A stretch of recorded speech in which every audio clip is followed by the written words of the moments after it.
And that's, I mean, that's the American dream. When you have a dream and a passion and the opportunity to pursue it, and not everything works out in life, but the opportunity to get up and try again. And that's what's special about America, because Tony and I are joined by Justin Murphy. Justin Murphy is running for U.S. Senate to represent New Jersey. This is not an endorsement video.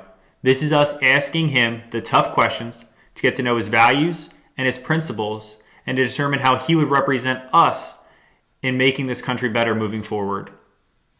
Be sure to like the video, subscribe to the channel, and also check out BossuLifestyle.com to purchase gear to support the Bossu lifestyle. As always, be bold, stand strong, and build a superior you. Why are you running for Senate? Well, politics has been my passion, Stephen, for years. I had the privilege and honor to run for Congress in 2008 and 2010. I was elected in 2000 to my Township of Tabernacles municipal governing body. I served as deputy mayor and township committeeman for 3 years.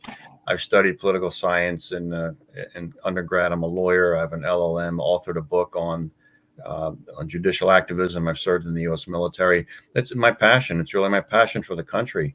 It's always been, that's what driving me as a motive to be involved and engaged civically and hopefully in a political arena to hold political office. Passion for the country. It's really can only be the reason why. So how would you sell? I'm sorry. Go ahead. No, go ahead, Tom. Is it rare to see people who have the pedigree that you have going for office on this level? Like, I don't know too many that are, and this might be my ignorance, but how many active congressmen or women are actually lawyers? A fair number. I mean, there's a lot of lawyers in D.C., a lot of law degrees floating around down there in Washington. There's also a lot of businessmen or people that are just coming from like the activist wing of wherever and whoever. But there's a few down there. There's a few. Where did you serve? I think that's great. You served with? Maybe too many lawyers down in Washington. If they're not in the legislative halls, Tony, they're in the bureaucracy and they're the political operatives and they're part of the political class down there. I enlisted at age 17. I served in the U.S. Navy when I graduated Shawnee High School in Medford, 1983, and I left that August. I enlisted at 17, did 4 years, Navy destroyer stationed out of Norfolk, honorable discharge. And when I got out of there, I started my academic career with political science studies at what was then Glassboro State College, now Rowan University in the South here, South Jersey. Got into some small businesses, went on to law school. But I did 4 years in the Navy, start my life post high school. Why did you join? Why did you join the military? Always had the desire and drive to do it. I felt like it was an incumbent upon me, an obligation. Of course, in '83 there was no draft, but I was convinced. I convinced myself as a young boy I would serve in the military, and I wasn't too interested in books in high school, so I figured let me do it now before I got serious about school. Always had the drive to serve in the military. I thought it's the right thing to do. It's service. You should do it. And it should, I just always wanted to be part of my life, something that I did. That's opened up some more opportunity for you across the board, being a veteran. No doubt it does. I mean, you learn I think the simplest thing, Tony and Steve, when you serve 4 years in the Navy, I went in very young too, like I said, at 17. So my freshman year in college was 21. You're so much more mature and you take school much more serious. And I would see kids come in there at 18 or 17. They're out by 19 because they've been partying too much. That happened a lot. But I was mature and I was very hungry for school when I started. So it was a good base for me to spring from. You got to do with the 4 years. You got to put in 4 years, 3 years, 4 years. So you do lose a little bit of time in your life. But it all works out well because when you do get to college, you're much more mature. You're taking it more serious. I didn't need college for a big social call, or it wasn't very big social for me because I was tending bar working through college. So I kind of, when I went to work, I was out, so to speak. And then I had social. Yeah, sure. And I had the discipline from the service, and you appreciate the opportunity for an education. So it was definitely a good basis to jump from the military to college. Well, I think it's important what you just said, the experience and the education. Mm-hmm. I feel like it's almost a service to yourself to take that time, those 4 years, to develop yourself as a young individual. Plus, you got the best training that you could possibly get. It's my belief, at least, that if the government's putting that kind of time and money into you, it's for a worthwhile cause. So most of those Yeah. people coming out, I think, are stronger candidates. Therefore, because of that. Yeah. And when I was my enlistment was up in August of 1987, and at the time, my reenlistment bonus was I think $20,000 or $30,000 Yeah, just to stay in, which I didn't want to do. right. But yeah, It's I a mean, crap ton of money in the '80s, though. it was, yeah. Well, I mean, you're a young single guy. 21 too, Somebody's yeah. waving a $20,000 check in your face was like, wow.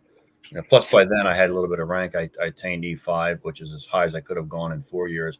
But it wasn't something I wanted to put. I didn't rule out going back in as an officer after college, but I wanted to get out and live a college life for a little while. Get the education just to see what you wanted to do. Looked fun. Yeah. Looked fun. Well, you get to travel and it's all paid for. So, I mean, that's a pretty great thing. And like you said, you always wanted to serve your country. How would you sell the American dream to somebody? What do you see as the American dream? You know, I mean, Stephen, when I think of the American dream and we think of the kind of staples of, freedom, first of all, to live your life the way you want, to pursue the dreams and passions you have the way you want and have the opportunity to do so, but to reduce it to like a tangible, I think the American dream is private property. It's owning a home. It's owning things that you work for, that you put a piece of yourself into, a business, a home, a family, even a real nice car or whatever. And that's the American dream. When you have a dream and a passion and the opportunity to pursue it, and not everything works out in life, but the opportunity to get up and try again. And that's what's special about America, because when I was a young boy in the Navy, again, talking about the Navy, this is the height of the Cold War, 83 to 87. Reagan was our president. We're in a Cold War with the Soviet Union, and really it was the battle of human civilizations. It was the battle of how do you organize a society, government, culture, and economy? What's better, the communist plan model or the free market American model? Obviously, we won, thankfully.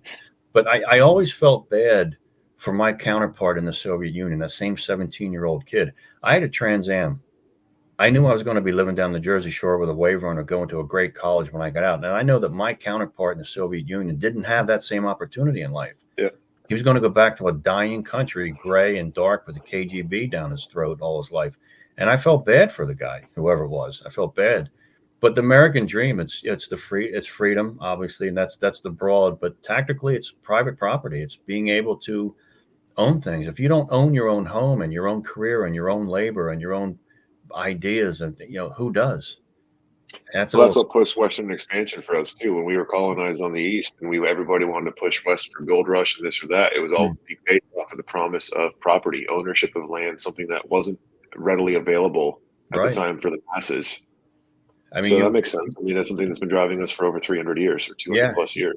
You become part of something. Our founding fathers were heavily influenced by John Locke, who wrote extensively on private property and the value of it. And there's so much, like I tell people now, like in New Jersey, I think New Jersey, I'm seeking federal office here for U.S. Senate, but I want to see New Jersey abolish property taxes and fund education with sales and income tax. And why is that? Well, because one, with property taxes, you don't own your property. The municipality owns it. And you're paying them rent, because if you miss a payment, out you go. You're going to have a tax lien issue. And it's property taxes, I think, should be unconstitutional in this country. I think there's other ways to raise revenue. Income and sales tax is fine. We do need some revenue. But, the property taxes, it's such an infringement on, your life, your home. You put the middle class and working poor, their biggest economic investment of their life in all likelihood is going to be their home. And when they're lucky enough to obtain one. Yeah. If now with interest rates and inflation and a labor force participation rate that's low and wages that are getting the hell beat out of them with inflation, get a home and then keep it and then pay your property taxes on top of all your other expenses. But it all goes back to that, what is freedom and what's the country built on? And it's really a limited government, a government that was designed to serve the people achieving things. Ronald Reagan always said, we're Americans. We can achieve extraordinary things. The average person can do that if given the opportunity and the freedom to do it. And, that's snagging a house or two and a nice car, career, your business, and it's just not a tangible property. Like freedom means you own your own labor. You're fluid in the marketplace. You can change careers. You can do this and all. So if you don't own your IDs, passions, and property. Who owns it? The state? What? I don't hell want to live like that, you know. Well, especially with the people who are running the state on at the top of the level are saying if taxation is an issue for you whatsoever, this is not a state you should live in. That's To believe he said that and got reelected is unbelievable. Thank you. Well, we got too many people not paying taxes. That's some of the problem.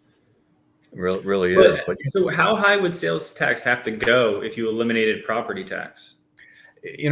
Stephen, I really don't know like the nickel and dime of it. Yeah. I mean, what I do know in New Jersey is that our yearly annual budget now, and again, this is getting away from the federal race that I'm in, but Yeah. you look at New Jersey, you got a $40 billion a year budget, and the taxpayer funds that $40 billion a year Trenton budget with their sales and income tax. And then on top of that, they fund education with their property taxes. It's like, well, wait a minute. If you're trying to make a living, working poor middle class, you're really getting the candle burned at both ends. Why don't we do this? Why don't we take the education that we need to fund education out of that $40 billion ATM machine in Trenton? Fund education first, and then whatever's left over, Trenton can spend as they want. And that was Brett Schundler's idea when he ran for governor back in 2005. I was a big part of his campaign. And it's such a restructuring of how New Jersey not only funds education, but really arranges its economy. Think about New Jersey families if you did not have to pay property taxes. I mean, think about how much money more you would have in your pocket. Savings. I mean, would you have credit card debt? Probably not. So it's really revolutionary, but it would take a huge political upheaval to be able to get Trenton to adopt an idea like that. And instead, over the past few years, we have crazy high inflation because the government spends so much money. So at a federal level, how can you help stop us? Anytime they pass a bill, they're creating more money that basically creates inflation. Now they have to raise rates after they lowered them so fast. So how do we get it back to the people so that we're not getting killed with inflation on top of every other tax? Well, if you talk about spending, I was just asked the question the other day up at the Morris County GOP, and unfortunately, there are solutions out there. It's not like we're perplexed and don't have solutions. What we lack is the right political leadership. We don't have the vision. We don't have the right people holding office. And basically, the first thing I would do is you want to look at spending two ways. You want to tamp down inflation, you work on spending and grow your economy. And you'll extinguish the fires of inflation, and then your interest rates will drop commensurately because you no longer have to raise interest rates to combat high rates of inflation. You want to reignite America's domestic energy production and grow our economy, 3 to 4% a year annually, not this 0.5% here and there that we anemically trudge through now under Biden. We also need a balanced budget amendment sent to the states for ratification. And we can do something, freezing federal spending is not a bad idea, freezing it. So nobody can complain about cuts if you just freeze it. But we should also have a Grace Commission. President Reagan instituted a Grace Commission in 1981, and it went through government line by line. And we can model the Grace Commission on the BRAC Commission, which the BRAC Commission, Base Realignment and Closure, was very successful. When the Cold War was over, when we won the Cold War, we instituted the BRAC Commission. In fact, I think the chairman of that may have been Jim Courter, a South Jersey Republican here for a number of years. The BRAC Commission did a major realignment of the DOD budget and base closures, the Base Realignment and Closure Commission. And it was very successful. It streamlined the Pentagon budget. It trimmed a lot of fat, identified areas where we needed to keep spending. And it was we can do that for the entire federal government. And believe me, federal government takes in almost $5 trillion a year in revenue. There's plenty of fat to trim there. A year, annually, $5 trillion with a T. That's an enormous amount of money. And yet we have a political class that takes that $5 trillion a year and has no way do they even come close to balancing the federal budget, which I think is insanity. But you can freeze federal spending. You can have the Grace Commission style with the BRAC Commission to eliminate wasteful spending by an up and down vote of Congress. You have a balanced budget amendment you can submit to the states to ratify our Constitution. And not to mention, elect a new generation of Americans that can balance a checkbook. $5 trillion. Financial literacy is insane. To be able to do it, sure. And somebody that can say no, not just a. Are there enough people on both sides of the aisle to make that a bipartisan act to add value back to what we're trying to accomplish as a nation? In my Getting opinion, out of debt and becoming independent from other people's liens and levies? In my opinion, no. It's going to have to happen on the Republican side of the aisle, because I just don't see. I tell people all the time, Tony and Stephen, when I speak. In fact, I have to speak tonight, a retirement community up in Middlesex. The Democrat Party today is no longer the party of that World War II Depression era blue collar Democrat. It's no longer the party of FDR. It's no longer the party of JFK. They like the idea of overloading systems and deficit spending and debt. They want to crash everything because they want to because it creates dependency. Yeah, absolutely. So it's not like you can reach out people. I'll give you just a quick example. Someone asked me, what's the difference between Democrats and Republicans? Why can't they get along? And I said, because the visions that each party has for this country are so different. Years ago, decades ago, when you had JFK Democrats and FDR Democrats, Americans generally shared our objective and goal. We disagreed on how to get there. But it was still to further America.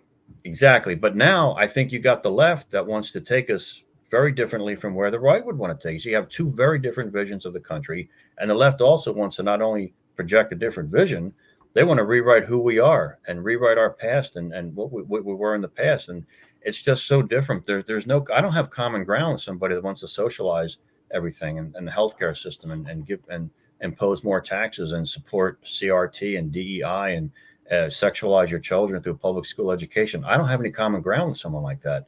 And I'm not going to Washington to do that. I'm not there to broker a deal so they can do that more slowly instead of quickly.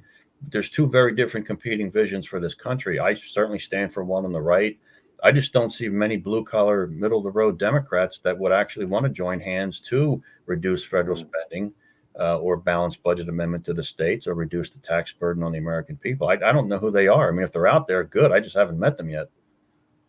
Which is that an interesting, like, how do you guys combat that? So you're talking about the Democratic Party where they're supposed to be taking care of the middle class and the working poor. That's the voices that they're championing.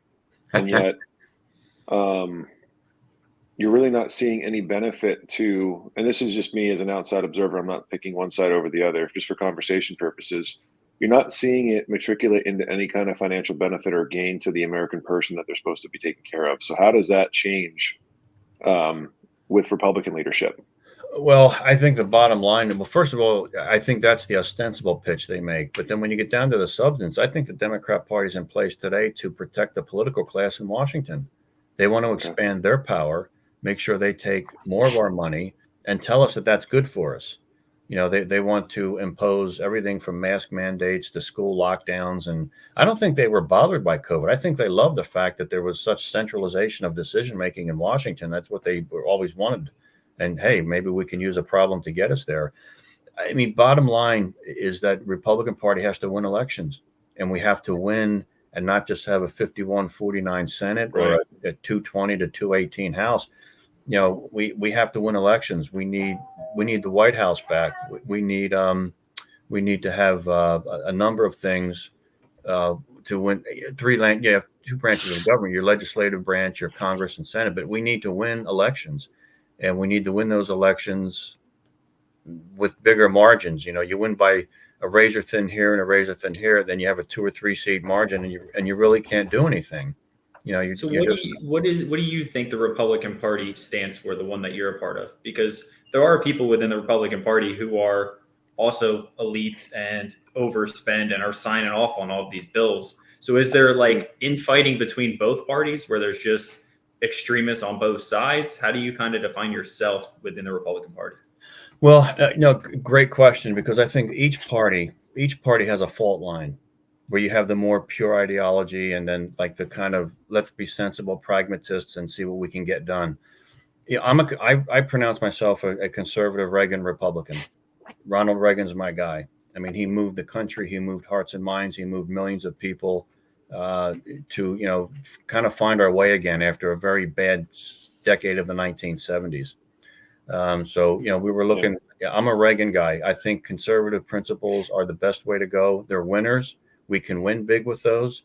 And when we moderate and kind of water down and dilute what we stand for, I think we run into problems with the electorate. I think the electorate, American people look to the Republican Party to be the strong party, the fiscally disciplined and sound party, the strong military party. And when we kind of start to wish-wash with that, and you know, we're viewed as directionless and leaderless and weak, and we don't want to be that way. We do better when we're really dedicated to conservative principles and going to the mat for them and fighting for them. I'm a conservative. It doesn't mean that we have all the answers all the time. For example, I'm pro-life.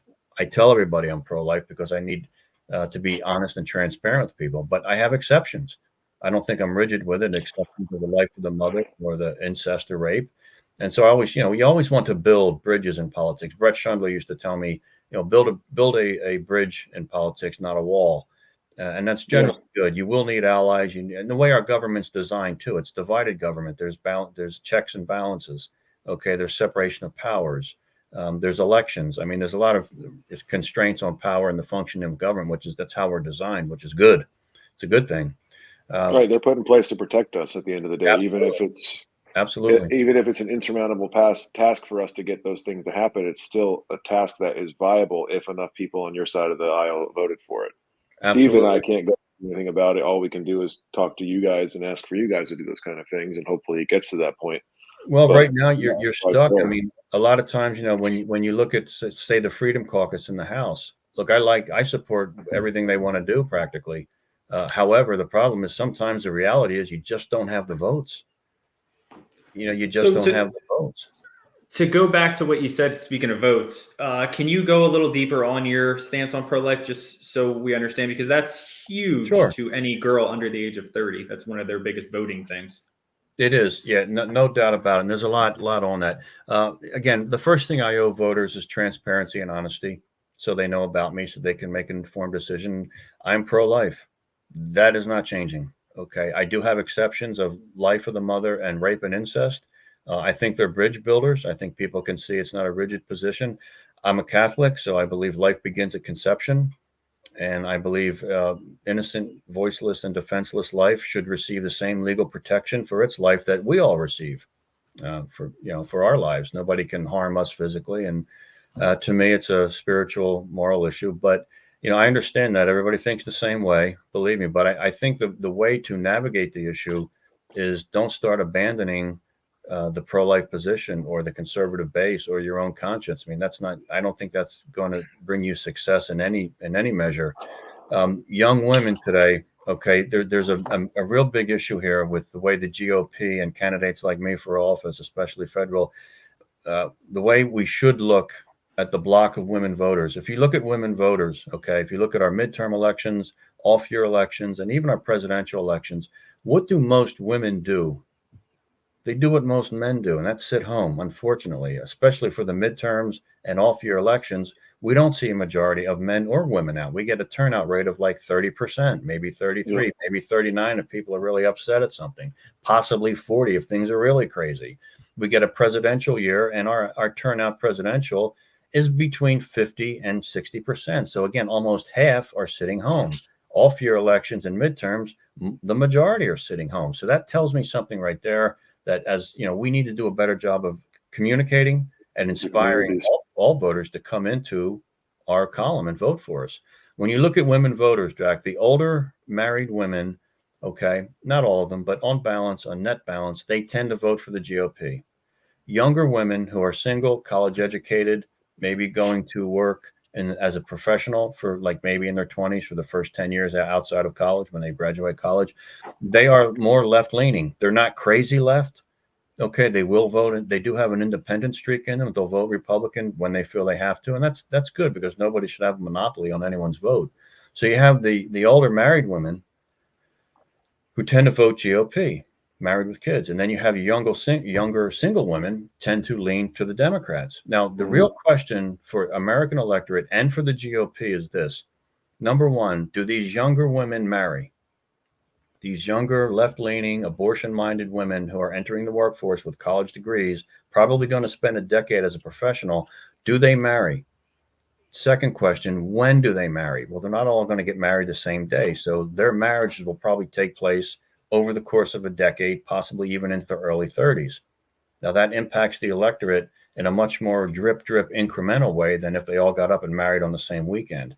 The third question is, what happens, and this is really the most important, what happens when those young women who marry move into the voting bloc that leans GOP? Do they abandon their voting younger days of when they voted Democrat, and do they take up and assume the married women with kids voting tendency, which tends to lean GOP, or do they bring with them their voting habits of voting for Democrats, and do they water down and dilute the block of voters now who are married women and tend to vote for the GOP? That is the real question on how GOP engages women, younger women, as they transition from younger into the older marriage years with children. I think on balance, in my opinion, over the next decade and a half, possibly 20 years, it's a slight net gain for the GOP. And I say that because, look, we're all young, we're all teens and in our early 20s. Look, by the time you get into 30s with husband and kids and career, and your priorities change in life. You're not worried about the sorority life or whether or not, abortion. You're married with kids now. You may still want women to have the right, but it's not a priority. Economics is a priority. Inflation, high interest rates, healthcare. Yeah, once you start paying taxes, your priorities start to change because Absolutely. You realize what's actually important, and it's your ability to survive. Absolutely. You want to make the best thing that could happen to the GOP, okay, is that a generation of anybody, men, women, whoever, become self-employed. Instant highway to the GOP. Believe me, when you try to self-employ in this country today, and many women do, God bless them, that's an easy. I always tell people, because I've been self-employed in small business all my life. I've been practicing law 18 years. I do some business. And when I consult people on business, I say, are you Republican? And if they're not, I say, well, when you're self-employed, you will be. It's a little bit of a joke, but that's what when women with pro-choice and abortion, it's right now too, polling, and I'm not a big poll reader, but polling will bear out that climate change and abortion is very low on people's minds right now. It's crime, it's fentanyl, it's immigration, it's our cities are a mess, it's gainful employment, it's inflation, it's high interest rates. Yeah. And I'm going to agree. Yeah, climate change is definitely not on any single person's list of things unless they're brainwashed in some class talking about climate change, because that's insane. Some are, but no, you're right. And it's same with abortion. It's an important issue. If you look at the American electorate, generally, in a presidential year, about 15% of the people are going to walk into a voting booth as a solo issue voter. One issue, abortion. Okay, about 15%. And they're basically split between pro-life and pro-choice. There are single issue pro-choice voters, but there's also a lot of single issue pro-life voters. A lot of them. Now, of that 15%, they're basically split. They kind of wash each other out. What you have to look at as a candidate, Republican or Democrat or independent, is the very large number of women who will vote on abortion, but they'll incorporate many other issues into their decision making. Economics, business, healthcare, education. Education is huge. Education right now, the Republican Party has an opportunity to be the party of parents for the next generation. And how is that? What is your vision for education, and what are the issues that you see now? Well, the problem is you're sexualizing children with public school curriculum. Okay, you take the side of the parents. School choice, school voucher. Yeah, when did that become a thing where it was okay to teach kids anything it's sexually not okay.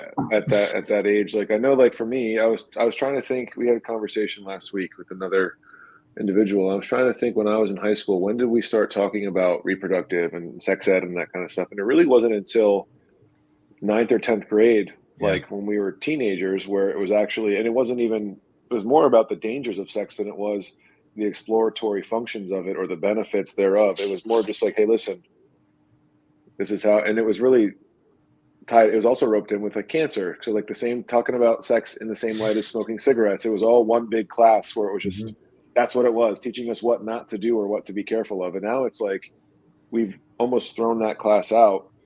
And I'm not in school right now, but I have a college student now as a child, but when he was in school, it was a very different message that he was bringing home. It's changed. Like an inch short of handing out condoms in the hallways. Your lying eyes don't deceive you, Tony. That's what's happened. The terminology I use is that, school children today at especially disturbingly young ages are being sexualized with public school curriculum. Now, someone's doing that. There's a push from the far left that's controlling teachers unions and curriculum and state boards of education. And they're open about it. They're not trying to hide this. No. They're coming after your kid, and they're going to sexualize them, and they're going to try to confuse them and normalize them. And then we'll if we have to, we'll mutilate them and then we'll turn the Department of Justice on a parent that objects to that, or call the Department of Justice to have a domestic terror label put on a parent that went to a school board to complain. I mean, this is utter insanity. You talk about a full-blown culture war. We've never seen this before in this country. But parents are up in arms. They're aware of it now. And I think the GOP has an opportunity to be the party of parents. You have school choice, school vouchers. There is federal legislation in Washington now that's been introduced that protects and codifies parental rights as fundamental rights, which they are recognized in constitutional jurisprudence, protecting parents. How come there's no liability on the states or the union or the people who are putting the curriculum in place to begin with? Because it's almost like they're changing, not just on that topic alone, but it's also like subject matters being changed to benefit. I'm not quite sure who it benefits, because history is binary. It's already happened. It's a 1 or a 0. Yeah. So we said this last time, putting an opinion on it, it's really just easier if you just tell us what happened, because we know what happened. Unless you've got, not to sound like a broken record, Steve, unless you've got like a journal with provenance behind it saying that this is what this person was thinking at this time, we can't be in that person's mind space. So why change history? History is ugly. Like, we have, as a nation, shit that we're proud of, and obviously stuff that we're not proud of. But unfortunately and fortunately, it's happened. So we can only really learn that 1 or 0. Yeah. Why is there a big push to change it? I think, one, somebody realized that history is our best educator. I think relating to what you were just saying, history is our best educator. And not only does the left want to steer this country in a different direction, but they want to redefine it. They want to redefine the history. I always tell people that you want to tear down that statue of Thomas Jefferson because he was a slave owner. Really? He's the president of the United States that abolished the slave trade before Lincoln, our first Republican president, abolished the institution of slavery. The history is there. The history is there. Slavery is not a European created institution. It's afflicted every race. Every race has been held as a slave or owned slaves. Black Africans owned slaves and sold their Black African slaves to English and Dutch traders to bring over to the New World here in where Columbus landed in North America and in the Caribbean. The history is there, but why is it not being taught? Because it's not fitting someone's political narrative or someone's indoctrination goals. Of just look at the young people now in college campuses. The left, unfortunately, has taken over public education, and they're inculcating in people today, young people, to hate this country, to be militant, to be violent, to be myopic, to be intolerant, to be uncivil to somebody who doesn't agree with you. Somebody doesn't agree that, this is a racist country. Let's get them fired. Let's take away the First Amendment rights. Let's censor them on social media. Let's deplatform them off of social media. It's a political driven agenda is really what it is, Tony, when you get down to it. And the left has been doing, I tell people, the left has been waging a culture war since 1965 in this country. We're just figuring it out now. We're just kind of becoming wise to it now, where we can now fight back and do something. So this is going to be a long entrenched battle. Winning elections is going to be extremely important. Whoever's hands is on the lever of power for legislation or court decisions is going to be instrumental and critical, but it's a war we have to win, because they're really coming after the kids. The sexualization is abhorrent. It's criminal. To me, it's pedophilia. Some of the things I see and read, it's insanity. I went to Catholic school up until I was in 6th grade. I can't imagine what's discussed in school today. And it's not about, as you mentioned earlier, the scientific or the health aspect of it. This is to indoctrinate kids. To think that the state or a local school board can take your child to be mutilated for irreversible, permanent physical damage without the parent's consent, and then the parent, of course, would object, and they're to be criminalized. California is trying to do that. California. And that's where I have an issue. There's no legal reciprocity for the parents to sue anybody should this that's changing. Child. Yeah. Okay, because should this child who's not mentally equipped to make life-changing decisions decide because they were emboldened to by a state or a government that they can do this, and then 6 weeks later, 6 years later, 20 years later say this was not the right decision for me, and most of that shit's irreversible. Well, it is. Yeah, and that's how the difficulty. Is this person left holding that bag for the rest of their life because it was pushed on them at an elementary level by people they're supposed to trust? And look out for them. I'm having a conversation because I think a lot of people don't put a lot of thought into the outcomes of actions. especially as a child. Or they We're do not Especially talking a and child. want Come them. on. Or Yeah. they do put the thought in and they want the action, they want that outcome, they want that result. I mean, but what parents have to do now is, yeah, you do hear more and more lawsuits are flying around now, which is good. But what a legislative body can do at the state and federal level is pass law that codifies parental rights. You know, if the school board does this, you know, you can claim damages and start suing them. Civil rights Well, violations. then it matters because then it's affecting their purse, so they probably won't push it Absolutely. anymore. That's the way you fight it. Yeah, absolutely. That's correct. And has to be more of it. It needs time to mature and develop as far as the advocacy groups that could possibly take these legal battles. Legislation can help. You empower parents and children to be able to fight back from anything that's forced on them or hold a school board accountable. You know, the school, I always tell people there's no co-parenting arrangement with school boards and government and the parents. You get the parents. That's it. There's no co-parenting arrangement. Now, some in the public education system, some in teachers' unions, some in the education bureaucracy, they don't think that way. They think there is a co-parenting arrangement and that they have as much right to your child's mind as you as a parent. And it's demonic to me. It's just dark, evil, demonic. It's just sick. And some of the things, I mean, I can't imagine mutilating a child, okay, and with no repercussion. It's unthinkable. Yeah, I mean, listen, I'm 100% for any adult making any decision that they want to make that only Yeah. affects them as a person. Absolutely. I just feel like if we're taught in school, again, in the same class that we're talking about, that boys don't fully develop mentally until they're in their 20s, but physically in their late teens. Girls, while they develop mentally faster, still physically developmenting through their 20s, where Sure. they mature into their 30s. We're not. It's just baffling to me that people can expect a child who, given the opportunity, is going to eat their boogers or paint chips when no one's looking, to make a decision that's going to affect the rest of their lives. Yeah, where are the adults? So I appreciate the answer on that. Yeah, no, where are the adults? I mean, you're seeing Oh. now school, you know, you're seeing people run for school board and win seats and it's good. It's about awareness and then getting the right people elected and put a stop to this. And legal battles are one of those. Elections, Yeah. you got to win elections, you got to win in the courtroom, and you got to win in the voting booth. Do you think that do you think that bipartisanship is a ship that sailed, or do you think that there's still an opportunity in this country for both sides to come together for the country? I think, unfortunately, bipartisanship is gone. Maybe not 100%. There may be something out there that hands can actually be joined. But right now, as I mentioned earlier, Tony and Stephen, the left and right of this country, they have such different visions of where we should go, of what our tomorrow should be, of who we are and what we were as a country. It's just the divergence is just it's too great. It's too noticeable to think that, you know, how do I, okay, I'm Yeah. going to Washington. I'm Justin Michael Murphy. I'm asking people to invest their trust in me to represent them in Washington as a U.S. Senator. I'm a Reagan Republican. What do I have in common with the squad in the House or AOC or, you know, or Chuck Schumer? I mean, what do I have in common with these people? Nothing. Well, what you have in common is you were elected to get together to make decisions to better America.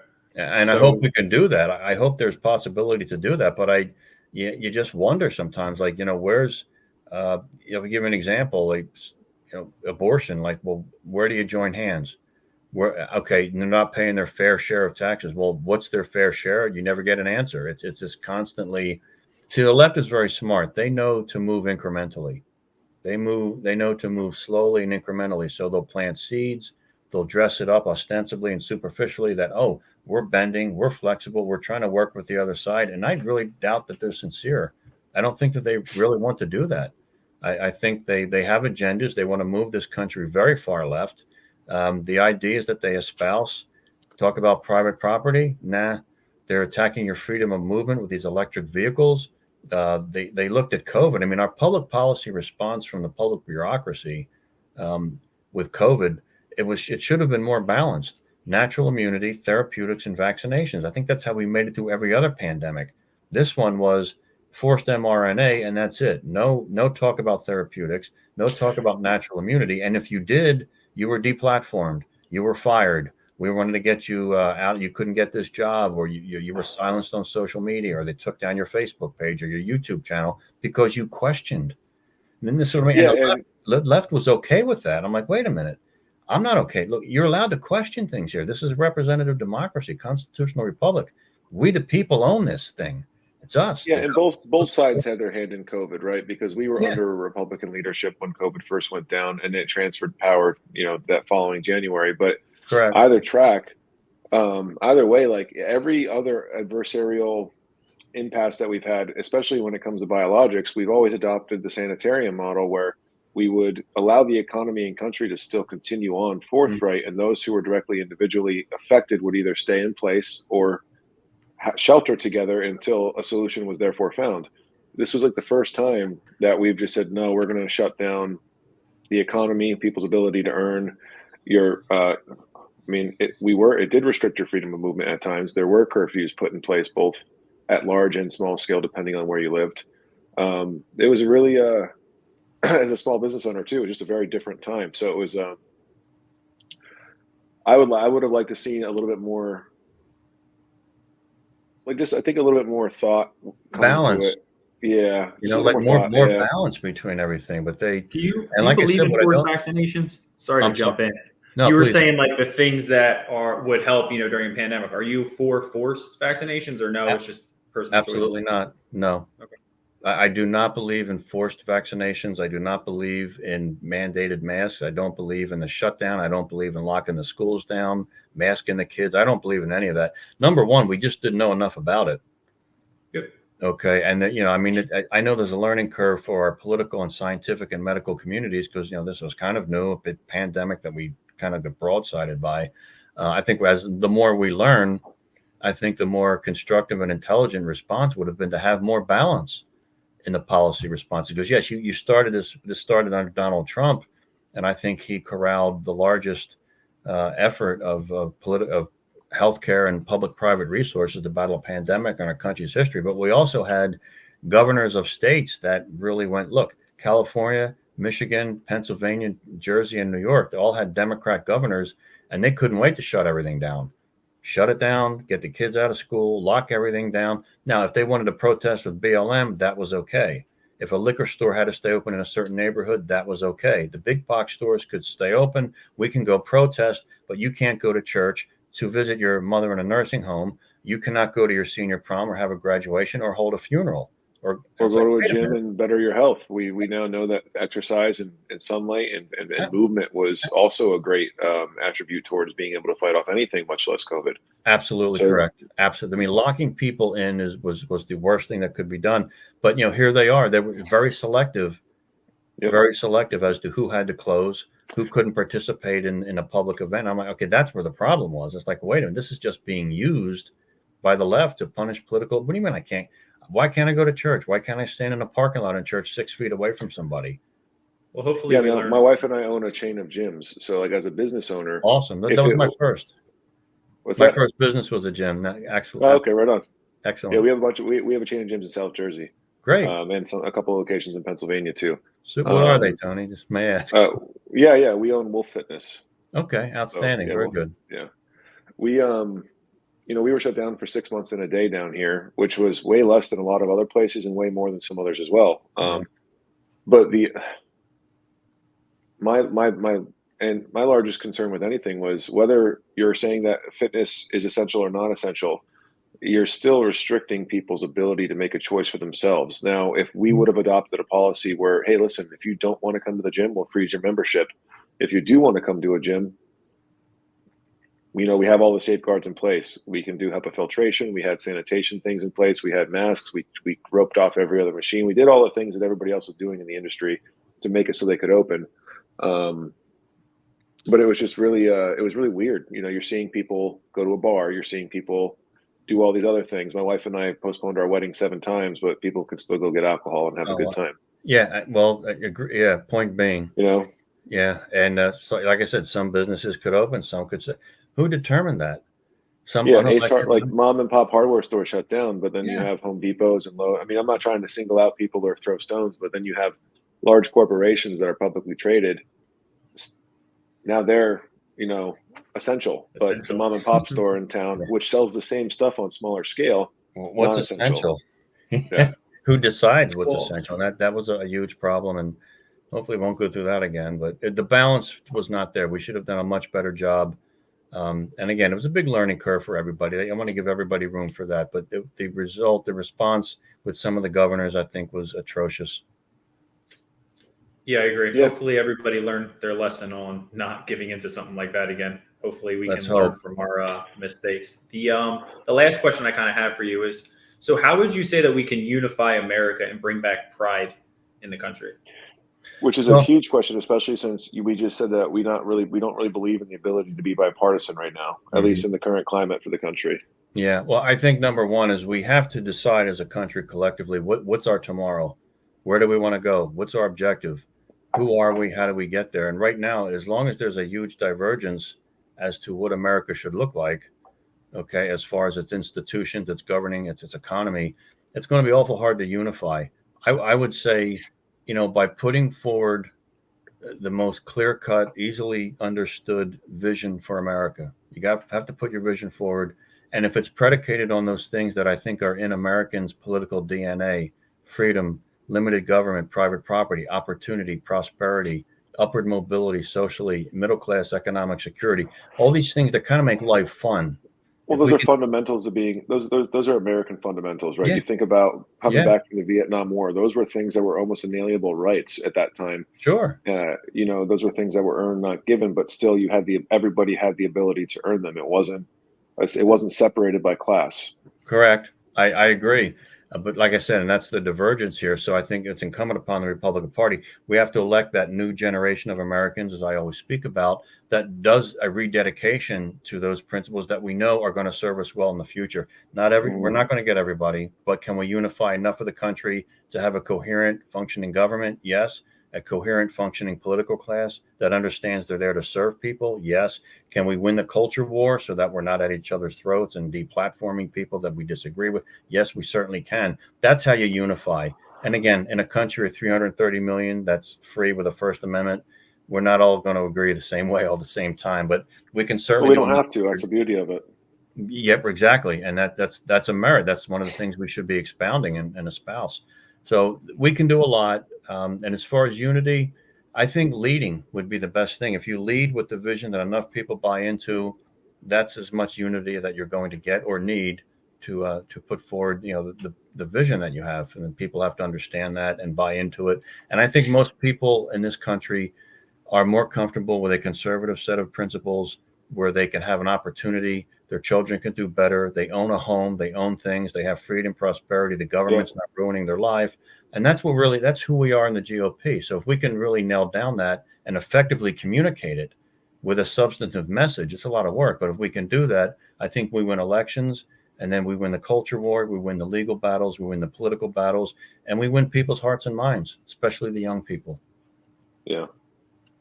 I love it. Tony, do you have anything you want to add before we close out? No, I appreciate it. I think it would behoove. So, where can people find out more about your platform, what you're running on, your principles, your foundations? What are the socials? What's the website? How can they come into contact with you in case they want to hear more about what your message is? No, super. Thank you. I crafted a Senate pledge so that I presented it to the voter, and I carry it with me all the time. It's about 11 bullet points that are very detailed about my core political and ideological philosophies and my plans to advocate for certain policies in Washington. But they can go to my website for a start. It's www.jerseyjustin, number 4, senate.org. jerseyjustin4senate.org. My We'll pledge put is that in on the there. bio. Yeah, bio pledge on the. They want to get involved in our campaign, they certainly can. I'm headquartered here in Burlington County in Tabernacle, and we got a couple of events coming up. And our Facebook page, Justin Murphy for Senate, I always post our events and a lot of ways to look us up. But yeah, we love hearing from people Beautiful. and get more people involved.